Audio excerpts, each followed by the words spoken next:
Bien-aimés dans le Seigneur, shalom, shalom, shalom, shalom. Tozana esenga encore une fois. Yako kutana na biso, ba fidèle oyo. Bomesana kolanda biso, bozali scotché na chaîne na bino DDN News, oyo kopambola libota na Nzambe na ba chaîne partenaire de sur qui va travailler en collaboration pour être émission na Nzambe et ekende mosika pour être ba na Nzambe oyo bazali na quatre coins du monde, bazala vraiment béni par la grâce de notre Seigneur Jésus-Christ. L'honneur, la gloire soit rendue à notre Seigneur Jésus-Christ. Car la Bible dit, il renouvelle sa bonté chaque matin. Lelo, nous allons encore une fois na esengo ndenge tolobi ya kokutala na bino bandeko na biso oyo bozali lipamboli mpona biso oyo biso mpe tozali lipamboli mpona bino. Bien aimé, ndenge tosengaka biso na ebandeli nyonso ya émission toyebisaka bana Nzambe bosabone massivement na chaîne na bino DDN News, bosabone massivement ba oyo bazwi occasion ya kosabone te yo zala évangile nde tolobaka partager lien émission oyo ndeko oyo akolanda émission oyo akosabone facilement et mosala Nzambe ekoyeba kokende malembe pe ko atteindre oyo ezali mission Nzambe apesa biso. Yango tosengaka yo tosabone, partager l'émission oyo na ba amis, na ba collègues, ya service et na ba frères, sœurs, frères dans le Seigneur, bien sûr dans l'église, peut-être yo la nakabiso te partager l'émission oyo bana Nzambe ba bénéficier na ngulu oyo yo nanga to bénéficiaka na ba enseignement au l'homme de Dieu ayebaka ko pesa biso ko kocha biso dans la profondeur de la parole de Dieu, ça pour aider vie chrétienne à biso, et ça la stable, puis ça pour préparer pour moi na biso pour la dernière temps que l'Église est entrée, et qu'on va passer sur cette terre de vivants. Voilà encore une fois, shalom. Tous en essayant de retrouver ya kokutana pour la continuité, il y a une mission na biso oyo na sujet l'homme de Dieu, abandé ko la biso les 7 armes spirituel d'un chrétien. L'homme de Dieu nous avait parlé sur tous les 7 armes, mais le dernier arme qui est le javelot. L'homme de Dieu nous avait amené la dimension sous tellement richesse en qui est belé. Et l'homme de Dieu nous avait parlé de la première partie où l'homme de Dieu sur le lien issu de l'écriture, il nous avait parlé des javelots comme les javelots, pardon, Ezali, la prière qu'un enfant de Dieu, un chrétien, pardon, doivent s'approprier en fait vie, donc mode de vie, il y a moins dans Nzambe, c'est la prière. La première dimension que l'homme de Dieu nous avait expliqué sur le javelot, et ça javelot arme moko de la kalamba, simba rona maboko de la boulaï. Donc ça peut te faciliter n'attend ya bitumba pour na kubunda combat lointain et qu'on facilite pour atteindre l'objectif. Il faut bien cibler pour être cible na yo ezala atteindre. Et l'homme de Dieu nous avait parlé la prière. Ce qu'on a déjà montré à Tony Sami na javelot, votre prière doit être ciblée et bien sûr, il nous a parlé que la prière doit être accompagnée dans soubassement bien sûr sur la parole de Dieu, sur les Écritures pour que maloubawana ezala na efficacité. Tu peux prier, mais si la soubassement n'est pas dans l'Écriture, ta prière ne sera pas en impact nango parce qu'il manque le fondement, il manque quelque chose pour atteindre l'objectif nango puis en impact nango. L'homme de Dieu nous avait tellement beaucoup parlé de ça et il nous avait donné deux dimensions. En fait, il y a javelot, ou bien deux dimensions, il y a prière. Il nous a parlé de la prière et intelligence, où ils sont accompagnés par la parole de Dieu. Il nous avait expliqué dans la profondeur. Deuxième dimension, je crois que Lélo, à travers l'émission, que l'homme de Dieu va nous amener encore dans cette grande dimension. Il y a deuxième dimension, il y a javelot, où il peut permettre de découvrir Lélo et qu'on permettre de exercer le combat spirituel. Na ba arme nyonso oyo tozala ngo na dernière arme tozala ngo et que ça la efficacité d'un chrétien lorsque aza ko bona na combat spirituel nous semble la l'efficacité pour ba résultat ils a la meilleure par la grâce de Dieu. L'homme de Dieu. Shalom. Shalom Monseigneur Nzambe. Vraiment tozane sengo ya ko bona na mokola lelo. Kolo a pambola tabaki la libota modimba. topesi mpe mbote na cameraman na biso kolabatela papa Mbola pesi mbote na bandeko nyonso bazolanda biso na mokolo lelo Nzambe apambola biso oyo ezali mwa ya sika mois de juillet loboko ya Nzambe etambola likolo ya moko na moko petit à petit tozokende kosilisa année 2025 po tokota na 2026 alors mususu azomituna mpe azomilobela me année yango ezokende kosila bilaka ya Nzambe eza wapi bien aimé dans le Seigneur bilaka ya Nzambe ezali nayebisaki biso na début ya année toyaki année oyo lokola batouriste te toyaki mpona koréaliser la volonté parfaite de Dieu alors cette volonté là ya Nzambe likolo bomoi na yo ekokokisama zala toujours patient et puis zala toujours na foi continuez toujours à espérer nayebisaka biso mopesi na pema lokola ye moko na longoli pema te boni yo moto bazofe bénéficier pema oyo zala na désespoir kolo pema aola muso na yango mpona kolikisa yo ke biloko alaki yo na ane oyo okosimba yango alors ntango olamuki mpona nini ozolamuka na esengo te mpona ozolamuka na désespoir mpona ozolamuka na foi te alors zala toujours na foi et puis ndima ete Nzambe azolamusa yo azolamusa mpo okutana biloko Nzambe alakaki yo alors biloko alakaki yo je crois et okosimba ngo na moi oyo je crois okosimba ngo na année oyo boko ya Nzambe etambola na yo ebikisa bandeko nyonso bazobela et puis ekota na bandako bato nyonso baza na baproblème afin ke basentir ke Nzambe a visité bango na kombo la Yesu Masiya. Merci Seigneur Jésus. Merci l'homme de Dieu. Naemeki ko introduire biso na dernière arme au tesaki biso sur le javelot au tesaki biso ezali la prière.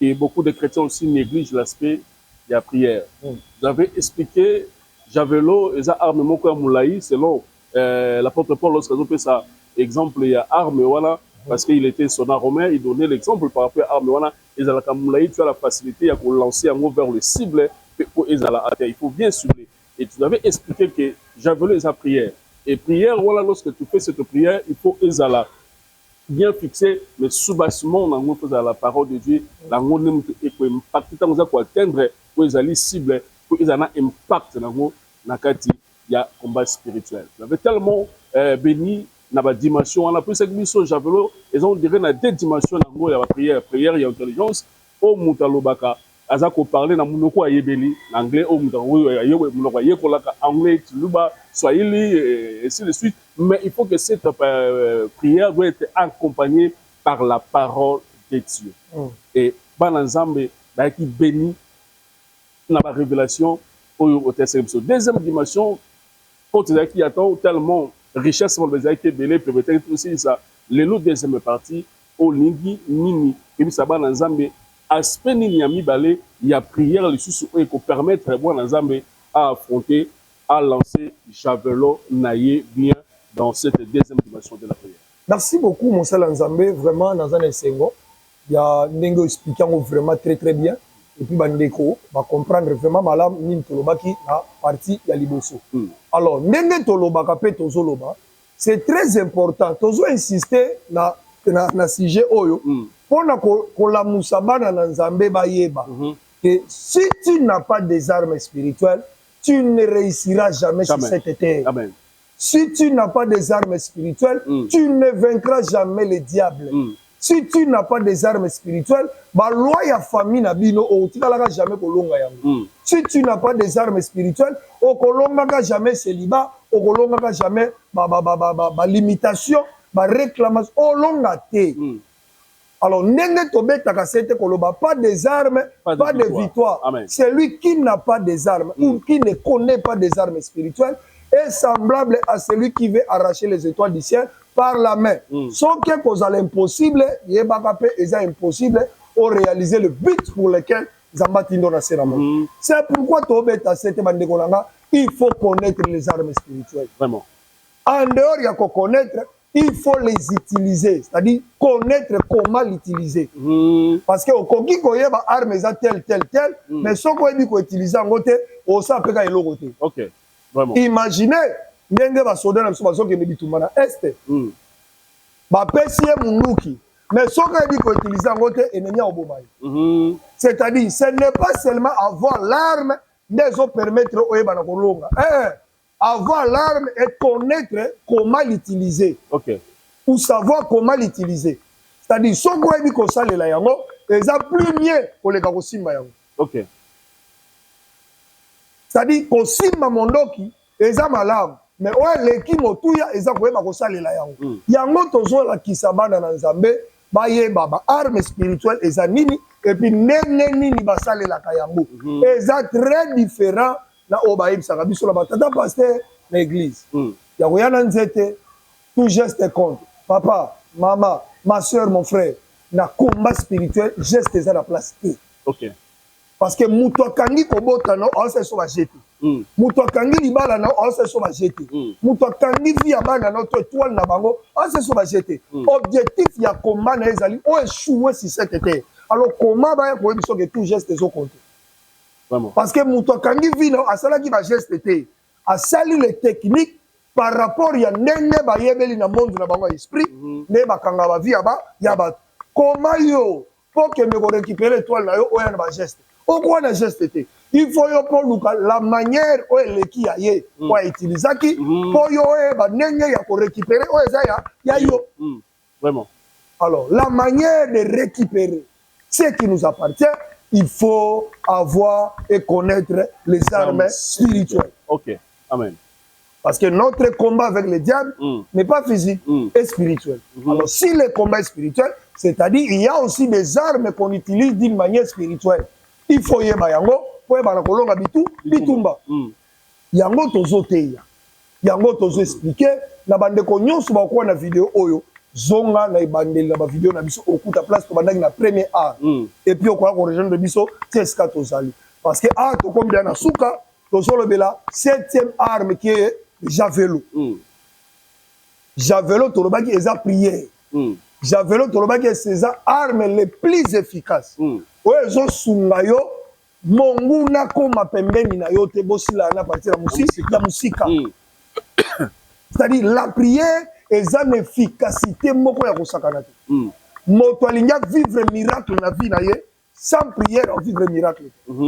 Moto alinga mona puissance ya Nzambe. Démonstration makambo nzambe na famille na bangoto na vie na ye sans prière on dit que le monde ngoto c'est-à-dire prière ezali fungola o fungola ka toutes sortes ya porte. OK.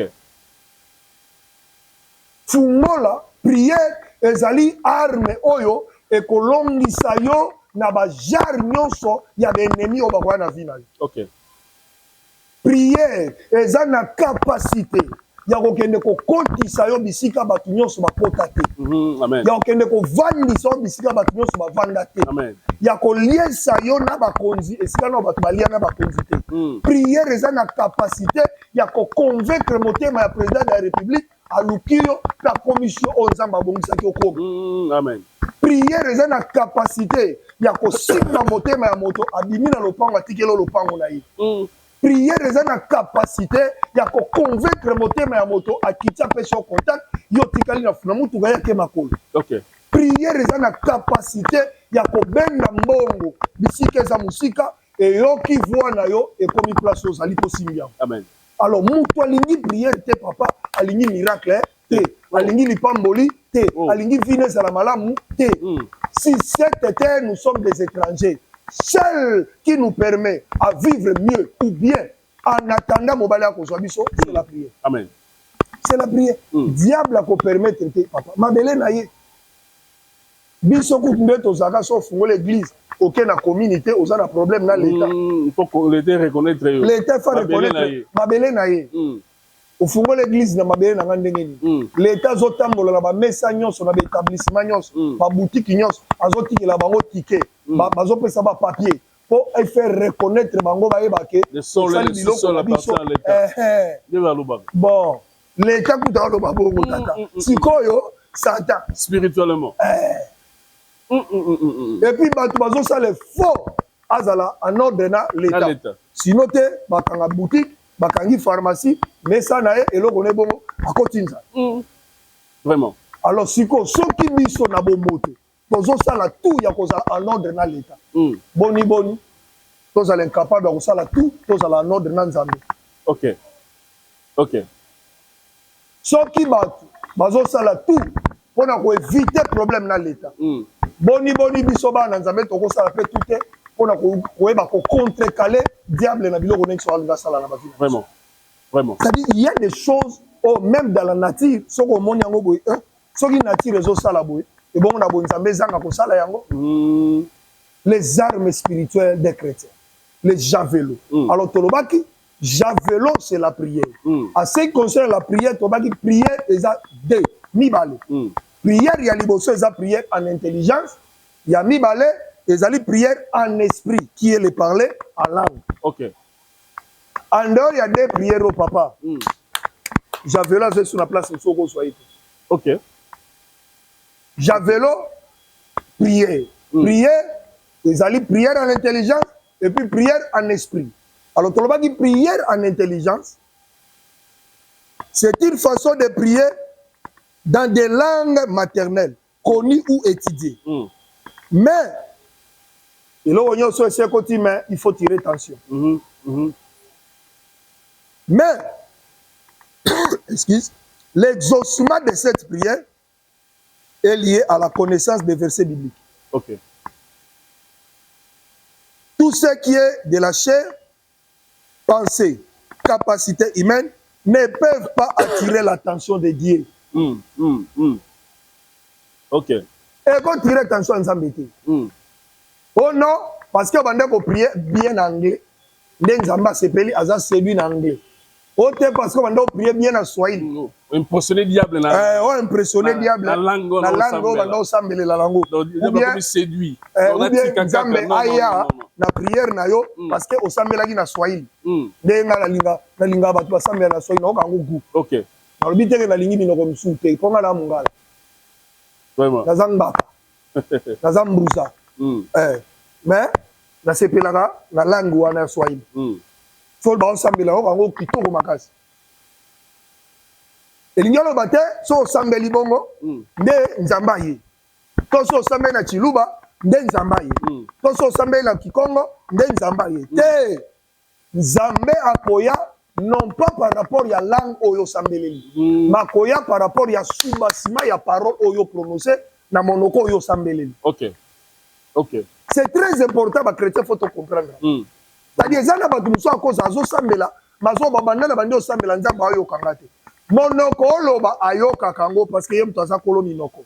Mais ko intervenir na problème na yo akoya te po olobi. Akoya parce que ezana o ya lobi ezana kati. Alors lokola lingaka za la moto lokuta te akoya pa ko kisama lobana na ye. OK. En accomplissant la parole que tu as prononcée, yondo komi bénéficier la lipamboli ya oyo ozaki nango besoin. Amen. Yango tozo sabana nzambe. Ko bondela na minoko nyonso lingi e ya masumu te, e ya mabe te, e ya kitoko.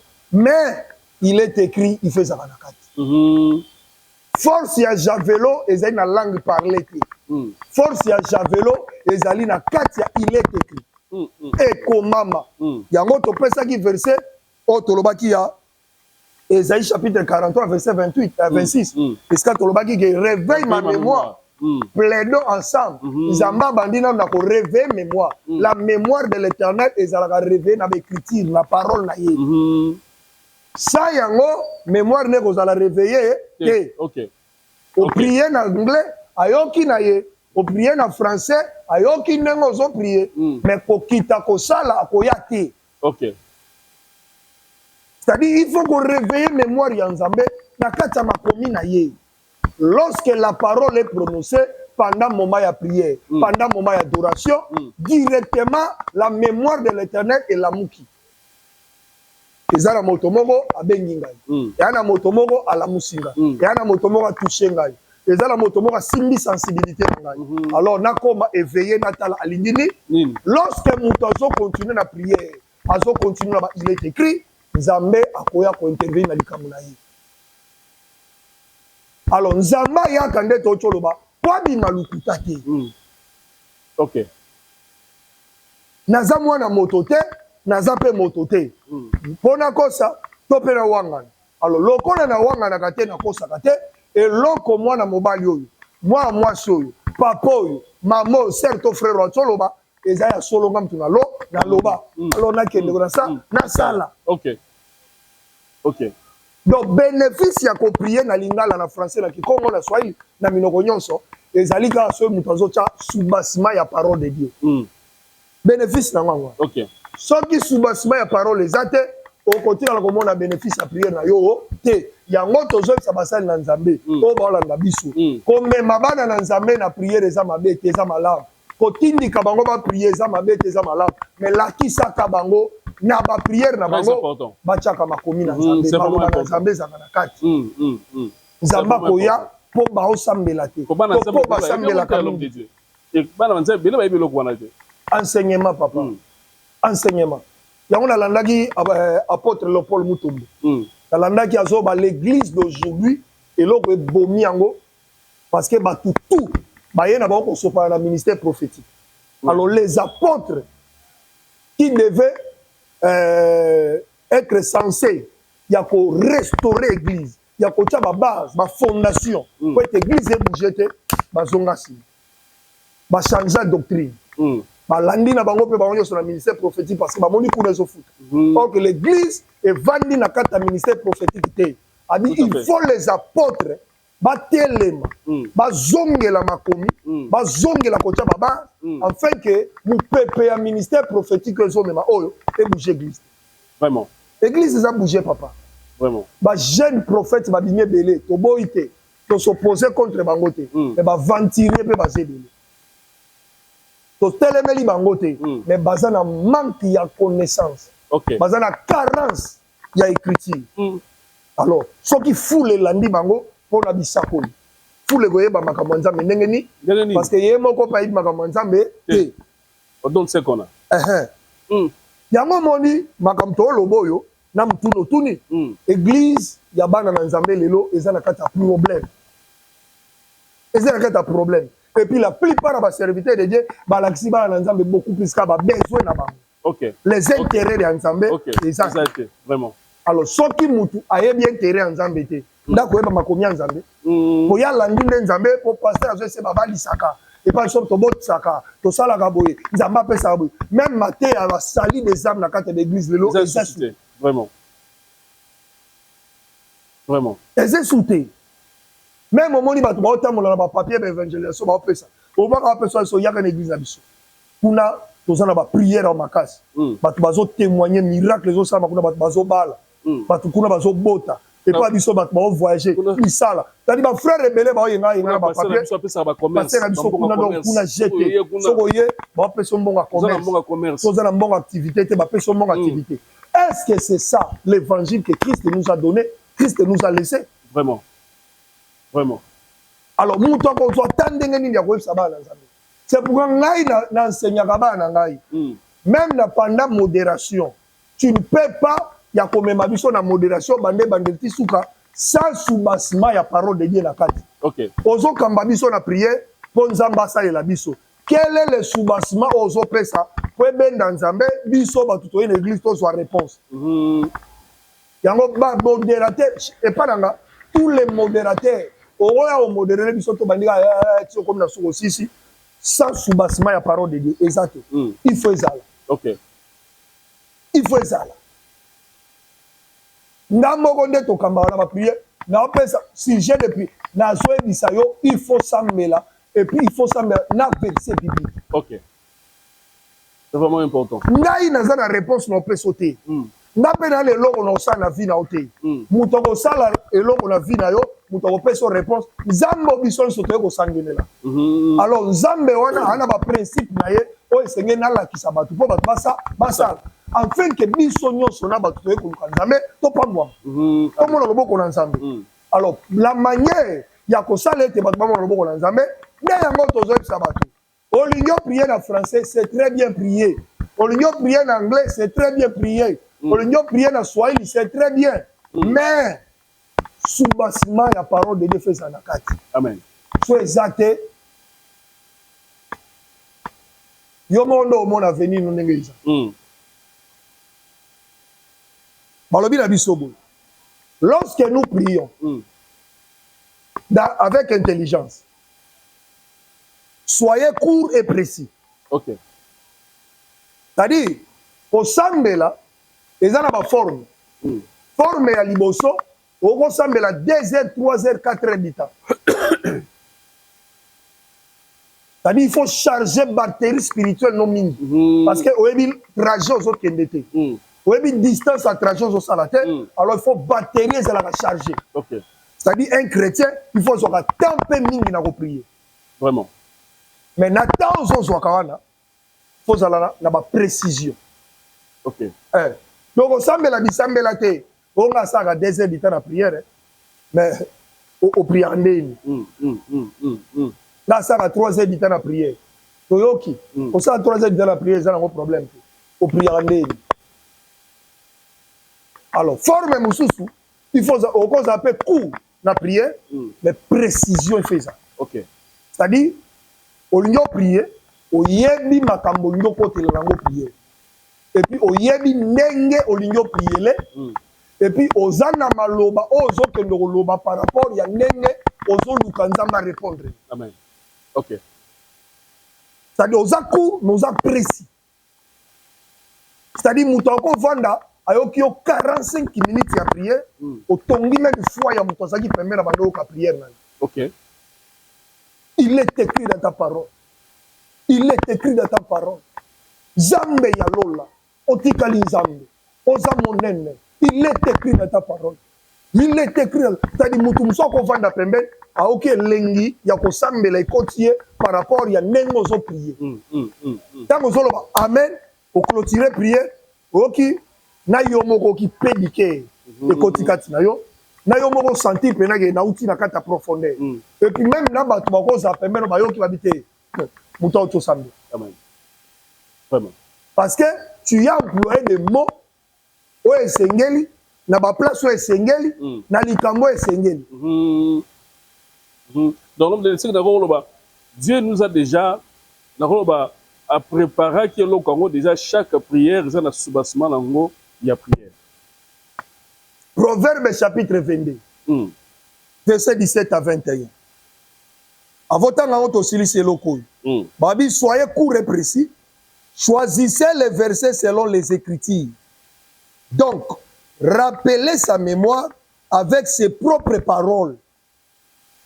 Plus vous priez d'après votre intelligence, plus vous allez vivre selon votre condition. OK. OK. Donc, choisissez les versets selon les Écritures.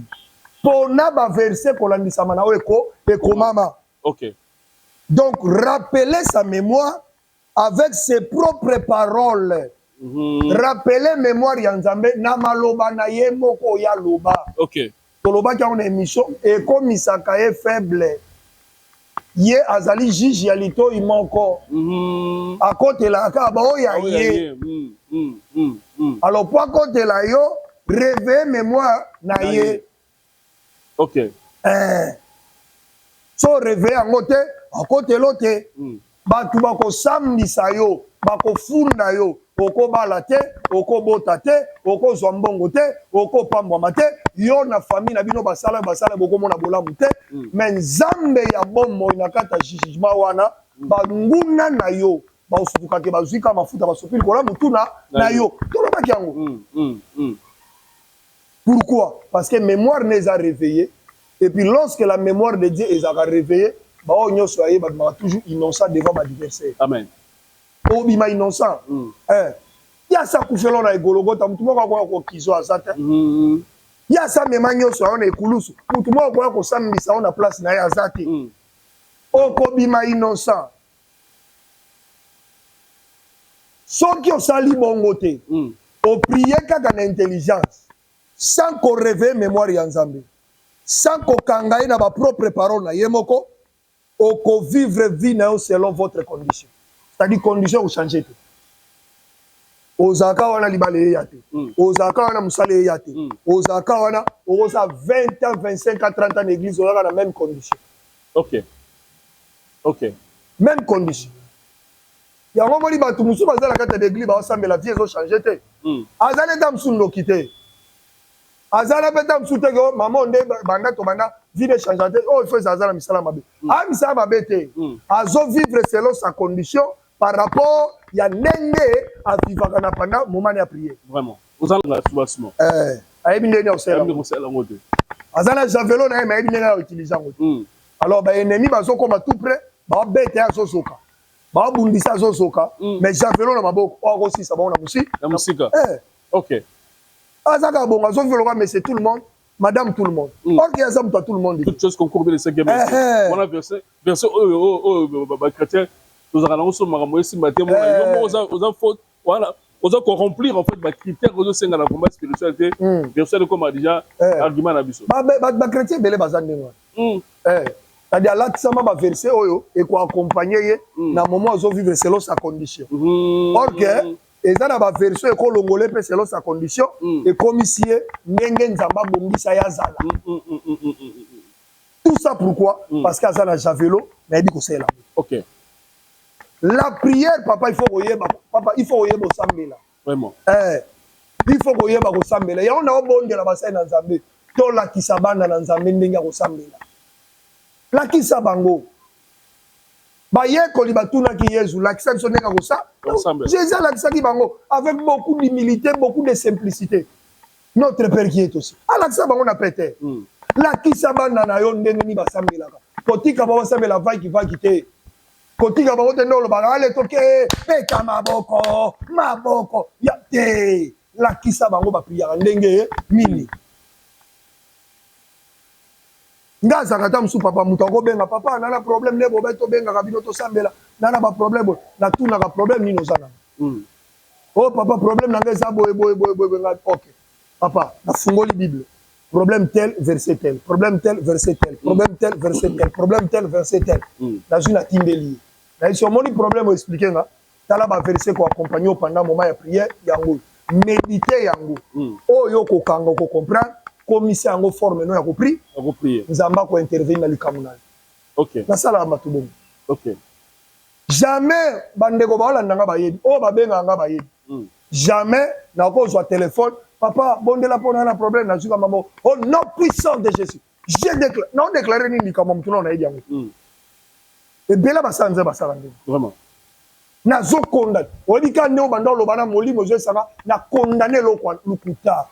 Yo kalika mumutoza nango tuna ye quels sont les problèmes aux autres traverser situation zandé quand yo qui comprendre avant de prier pour naie orienter l'accès na ndenge sengeli ye mo bangana ko prier o ba no prier de mikolonyo sota la qui c'est no ndenge mo sa ba no prier Jésus l'accès ba ko ne ko prier parce que ba ja osala ba mikolonyo so tant osala te tala ndenge bo banda ko sa ko sambela ça dit moment yo to sola no siko mezala moment musu to sola te. Lorsque le problème viendra dans ta vie, voilà la manière dont tu vas commencer à prier.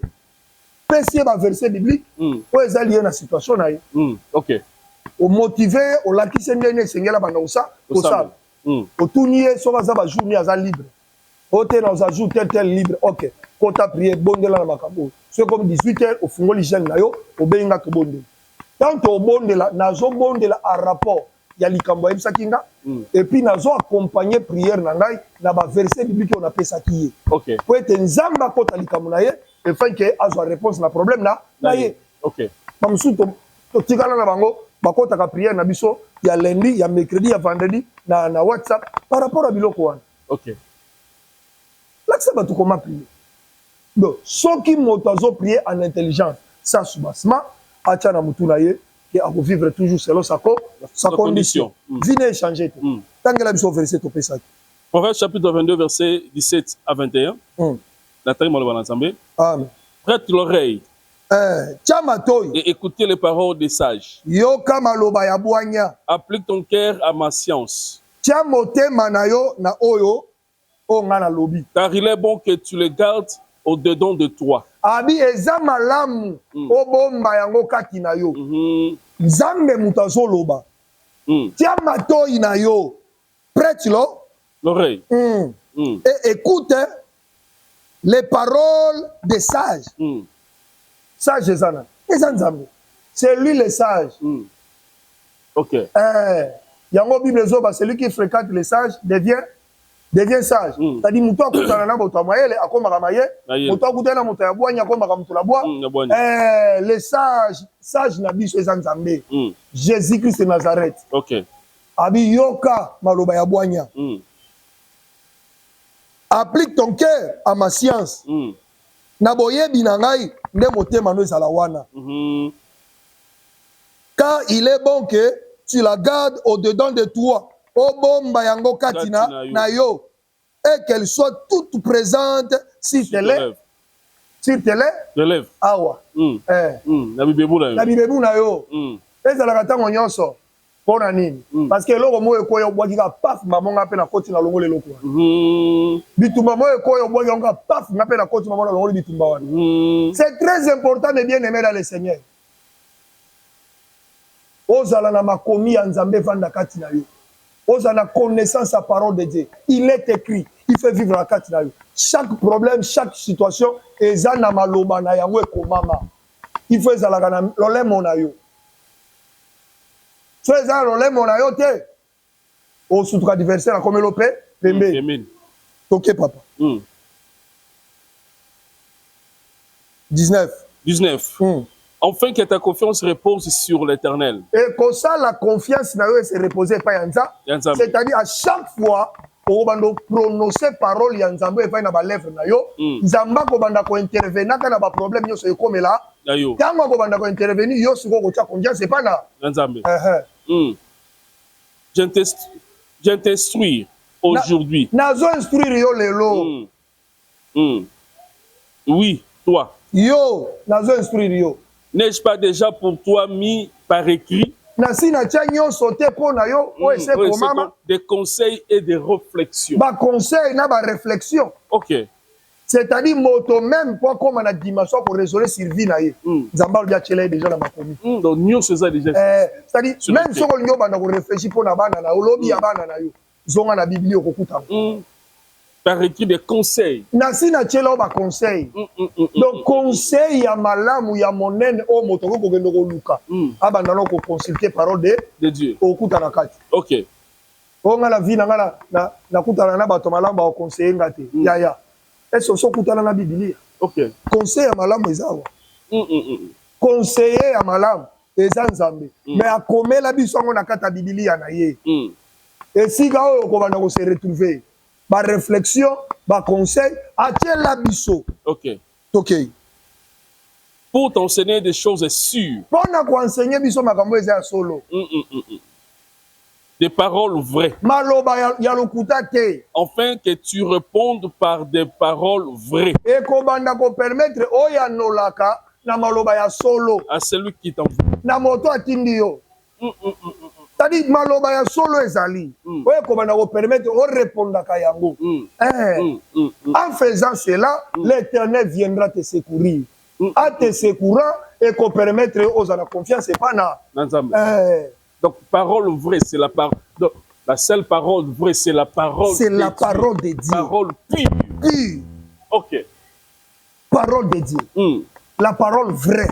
Si o soko zanango on va répondre. En d'autres termes, Nzamba zolinga koyebisa biso. Lorsque l'ennemi vient dans nos vies pour nous combattre, il vient avec la parole. Alors lorsqu'il vient avec des paroles, toi tu as des paroles vraies parce que lui il vient avec des paroles mensongères. À lui il n'y a pas de vérité. Et pas diable vérité ça te ayaka na parole mensongère. Au niveau de nos pensées, au niveau de notre réflexion. Alors, si tu as la parole de Dieu en toi, et qu'on va permettre, oh, yo, qu'on va la vraie. OK. Il y a un autre verset à Matthieu chapitre 4, il y a conversation, il y a diable avec Jésus. Dans le désert. Dans le désert. Oh, il y a petit parole, petit parole, petit parole, petit parole, petit parole, petit parole.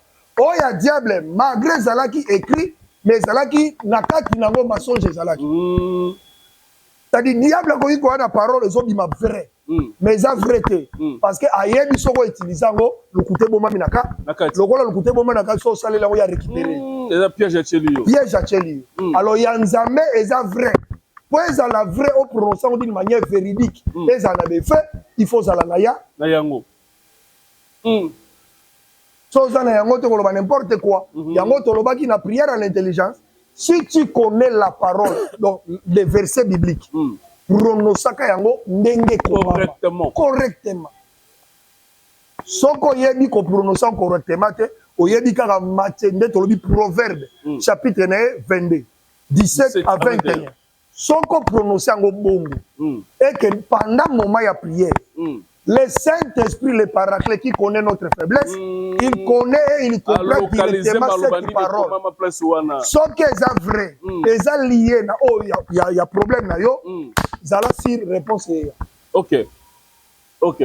Mais ce qui est fondé, na parole, na sujet, na likambu, directement, moyen agir, pour y avoir une moto, le kouta. Obimise le kouta, moyen kota. Soko yebi Proverbe 22, 17 à 21. Mais oyebi malobe komama na kati. Olobi maloba na ndenge komama. Le Saint-Esprit dit que maloba oti koloba wa. Ezaka na Proverbe 22, 17 à 20. Ah, loko la prononcer ngo tika na kota to ça, to ça. OK. OK. Deuxième prière. Koto que nous citer. La prière en langue. Okay. Ou bien prière en esprit. C'est une façon de prier. C'est une façon de prière que font les enfants de Dieu. Et c'est le facteur temps qui est un grand trésor avec la prière en esprit. Ok. Donc prière en esprit, qui est le par la langue. Trésor ya munene na yango kuna, c'est un facteur temps. Ok. C'est-à-dire le temps.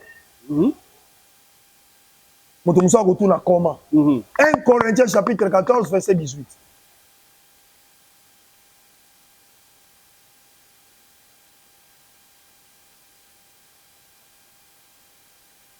J'ai la parole du Seigneur. 1 Corinthiens chapitre 14 verset 18.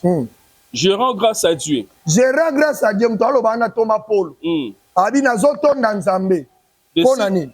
De ce que je parle en langue plus que vous tous. Boete na lobaka monoko ya sika koleka bino Nyoso. O lolendo te. Lolendo. Maloba bato lolendo. Lelo so na obi ke na lobaka langue koleka bato nyoso. Baba o pasteur orgueilleux oyo. Paul alobi je rends grâce à Dieu de ce que je parle la langue plus que vous tous. Vous tous wana abandi bandana Pierre. Petelo. Ba Jean. Bango tout. Ya zotonda Nzambe parce que alobaka monoko asika koleka bango nyonso. OK. Elingi koloba te ke bango bazaka koloba bango te. Bazaki koloba. Mais ya bandende kozwa ta mingi koleka bango. OK. Yango moni akoma pe mingi koleka bango. Donc dimension par dimension. Voilà. Je rends grâce à Dieu de ce que je parle la langue plus que tout. C'est-à-dire prière avec en esprit ou prière à langue, trésor na yango ezali temps. Ok. Papa.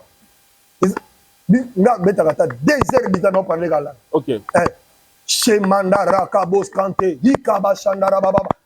2 heures bitan, 1 heure bitan. Okuta na zaka na parler la langue. Vraiment. Oyokanga kuna o Nzambe oza wapi kanisa nga te. Langue kaka na langue 1 heure bitan 2 heures bitan. OK. Nazo prier.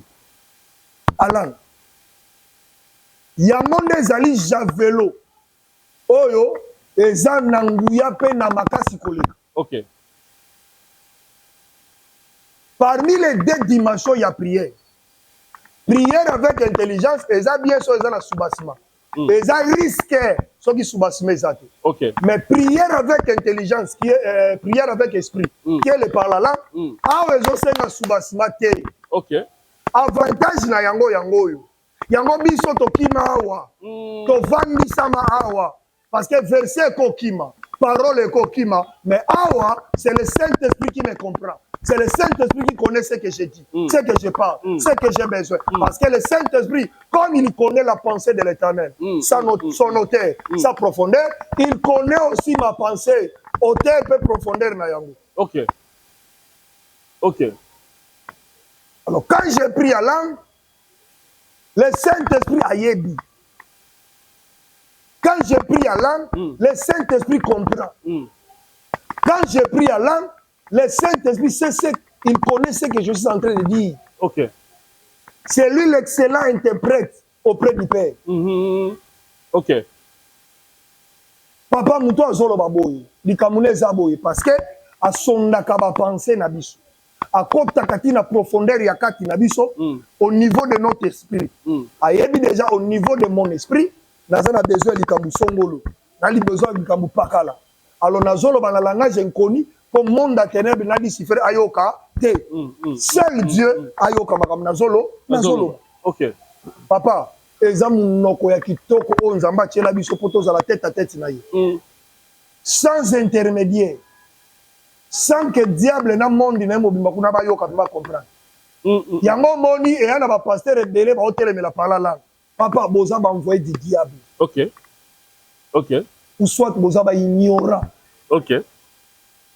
Pendant que nous dans un solobi, dès ni nous faisons un sujet de prière, on est là nous on ressemble à l'intelligence, maman banika gara ba. Il faut rendre l'intelligence peut-être il y a une opposition pendant jamais.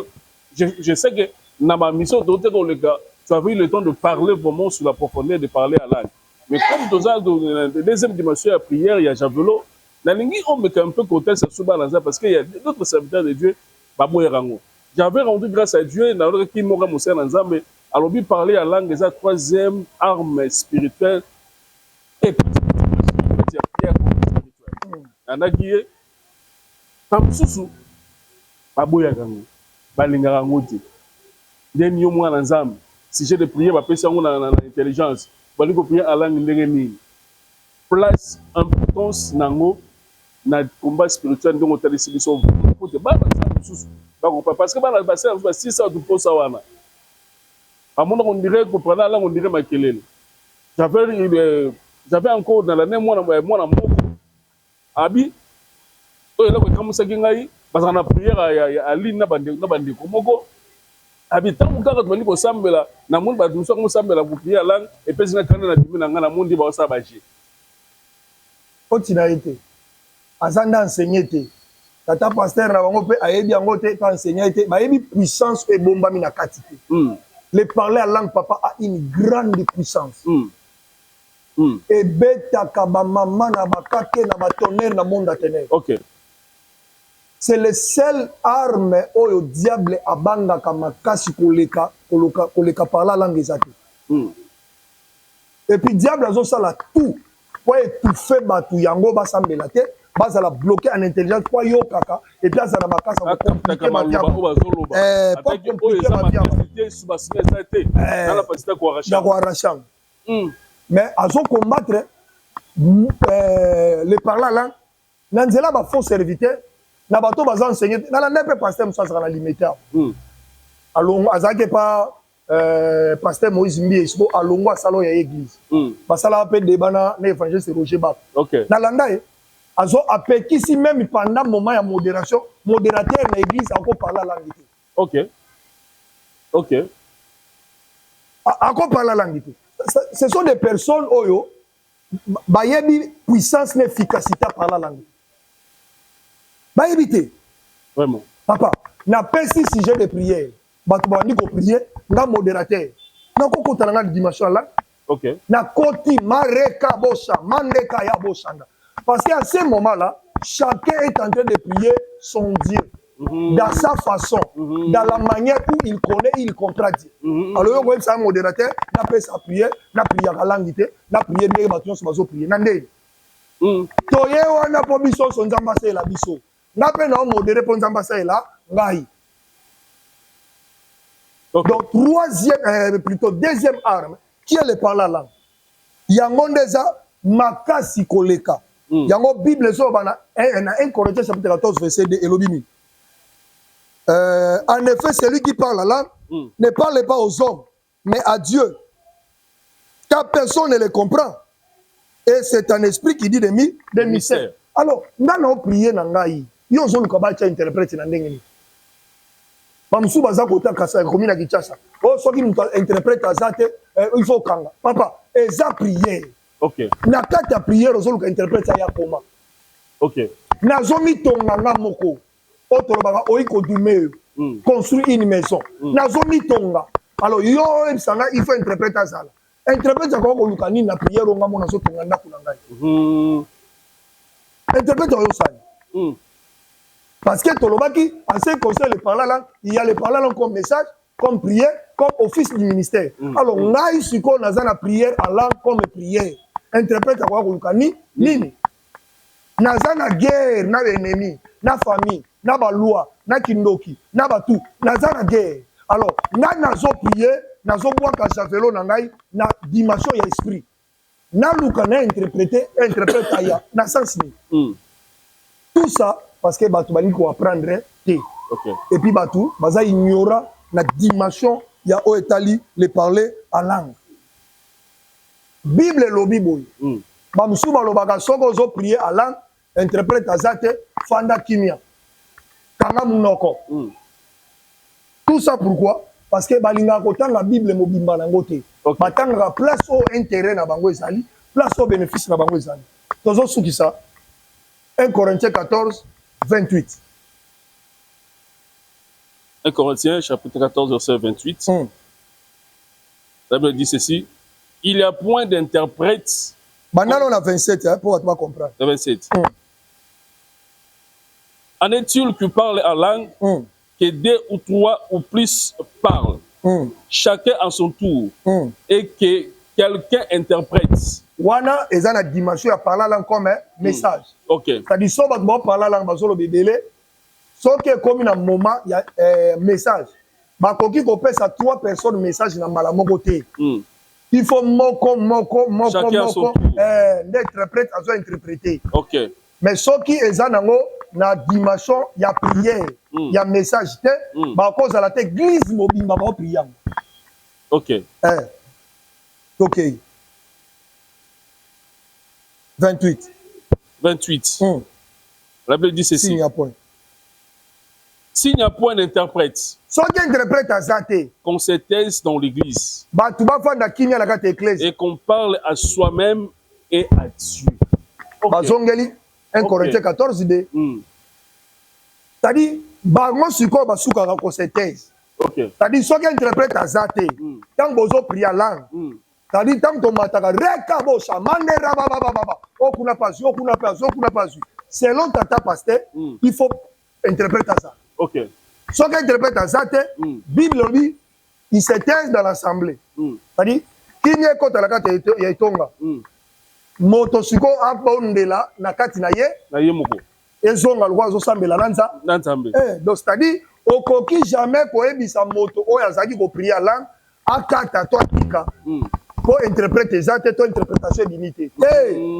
Yondo bande ko c'est la message limité mais ya zaki na dimension prière. Ya zaki me ko prier.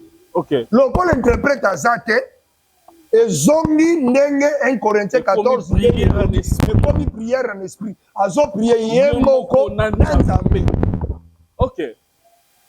OK. Yemoko nanzambe.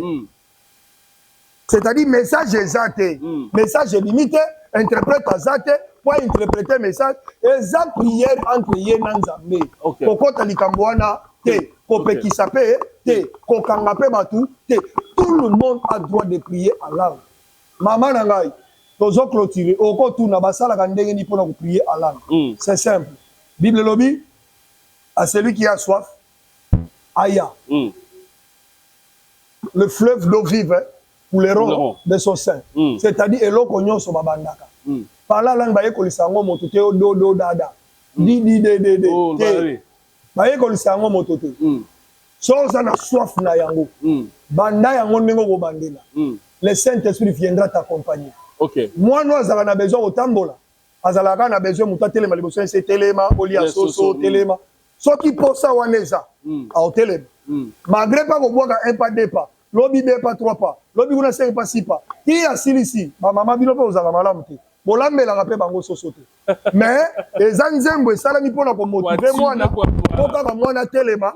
Alanda pour ba bolambe les soso. Et surtout qui pas comme otambola. Malgré l'ambele société mais atamboli. Bénéfice intérêt économie ya yemoko parce qu'il y a comme otambola. C'est-à-dire biso pe ba tout parler la langue. Kozo parler ngo pona opesa bande ko musu posa. ya ye pas kota na dimension wana. Dès que komanda yango kaka, le Saint-Esprit sera là. Il va t'accompagner et vite tu vas prier Allah. Au fur et à mesure, aux autres prier, au fur et à mesure, le Saint-Esprit a zo kola katina yo. Au fur et à mesure, aux autres continuer, au fur et à mesure, aux reçoit sens normal et puis et vendre comme style de vie na yo. Comme il faut vivre. Bien aimé là le Seigneur, pour clôturer la 7e art qui est le javelot. Pour le bel les 7 armes spirituelles pour celui-ci art. Pour le bien javelot, ils ont la 2 prières. Ils ont prière plutôt. Et puis, prière, on a 2 dimensions. Première dimension, ils ont prière avec intelligence. Deuxième dimension, ils ont prière en esprit qui est le parler à langue. Mutumso akola ndabiso dit ah mais parler la langue expliquer on peut là bien makasite zonga kaka na chaîne nabiso ils ont la place pour le belaki sur le mystère d'y parler à langue. Kota kuna s'abonner, partager okoyo quand tu expliquer kinyos. Ah to bet c'était mingi makasite parce que pour le beli à ce qui concerne l'aspect prière. On a comme motiver mutu à prier. Bandeko na ngai Dieu donné. Na conseiller yo. Na bolingo ya tata. Kota na dimension o. Ya parler langue. Ya ngonde changer vie. Ya ngonde balisanga, ya ngonde pesanga nda. Ya ngonde pesanga ma relation. Ya ngonde salanga na yebana. Parler à langue. Ya ngonde pesanga sens ya vie. Les jours na comprenant qui yango. Na zindi na profondeur na bandi ko prier, ça a amené beaucoup de choses dans ma vie. Et même dimension connaissance na ngai. La plupart ya batu ba mitu na pe batu na nga ba kanisa kwa na sala théologie. Je n'ai jamais fait la théologie. Na sala théologie te. Na zinda na profondeur ya parla langue et comment ti kotak na vie na ngai.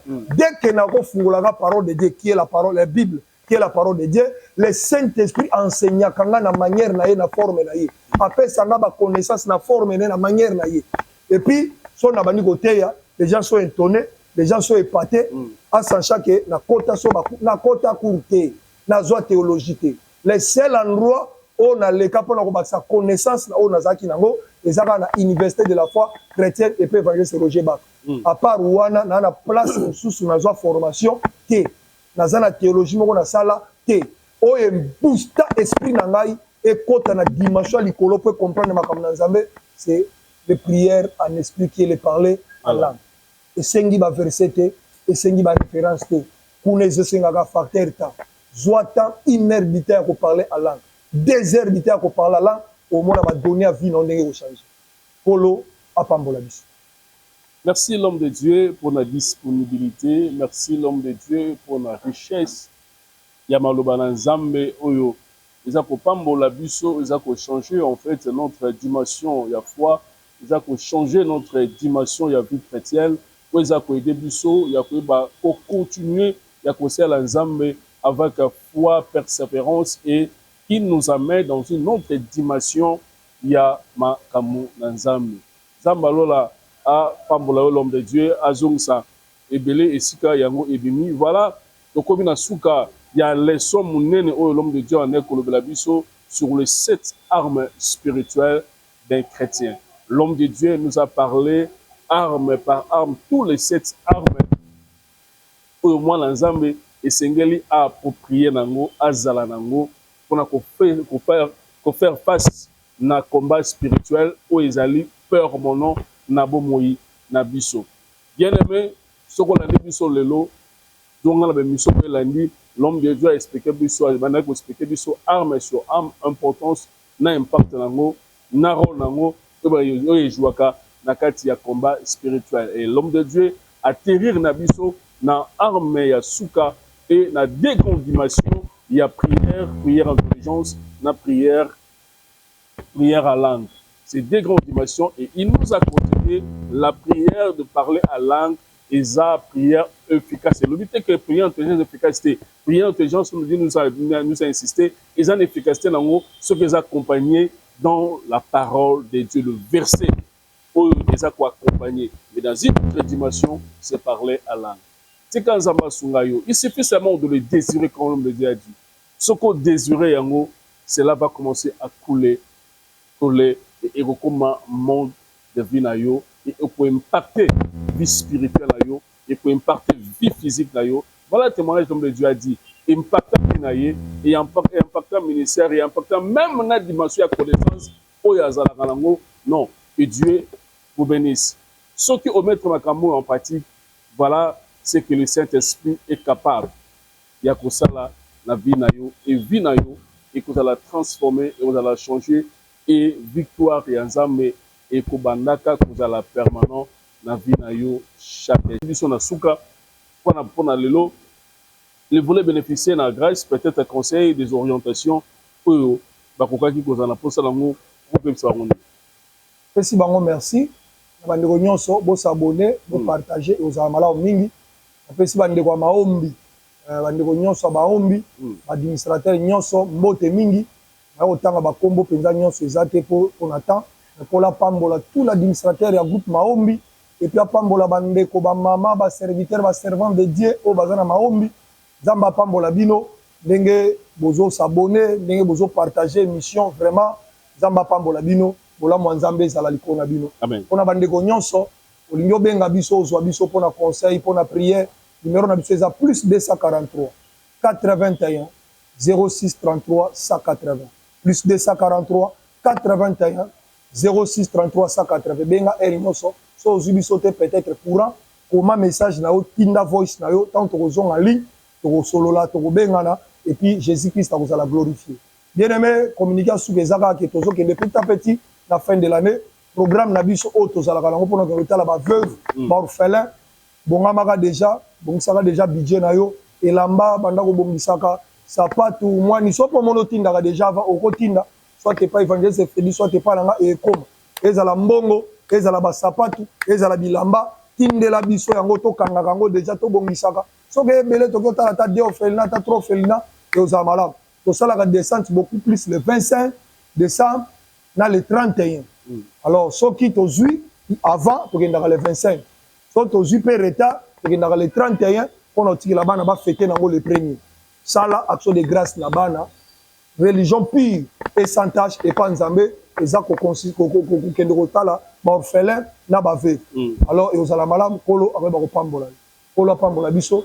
Tout le monde a dit prochainement la prochaine émission et puis na sujet ya sika au Saint-Esprit au pesa biso poto banda na yango kolo pambola biso. Merci l'homme de Dieu na dimension où il pendant cet enseignement où il n'y a pas de biso vraiment Nzambe azong sebele Nzamba pe manayo tebi que prochainement Nzambe a remis ma biso encore dans une autre dimension il y a enseignement il y a sujet ko pambola de botala Nzambe bien aimé tika Nzamba pambola bino musala Nzambe ezali prie aussi pour nous et moko ya soutien to sengaka sambela pour na biso prière na yo et aux tellement important na kati musala o toujours sala et nabi que lola et otikala jamais que nous ferons vis-à-vis na yo soko soutenir musala o na prière na yo na conseil na misolo na yo ezala ngo lisumuté ceux qui obisi musala Nzambe ote biso cette arme spirituelle on le bisi biso mingi toza béni est-ce que ko melata jité est-ce que bana ko liata moi sosoté ezala ngo lisumuté ezali pa mboli ponda yo Nzamba lola auzanga te ko kanisa pe ko pambola yo au nom de Jésus. Voilà, tout le temps prochainement l'homme de Dieu n'ira biso tout le temps la émission Oikoya na si je me suis soit sika prie que l'esprit de Dieu a inspiré encore l'homme de Dieu maloba Nzambe et ko pambola biso libota Nzambe. Voilà, que Dieu bénisse tout le temps prochainement tika Nzamba lola apambola biso bye bye bye bye.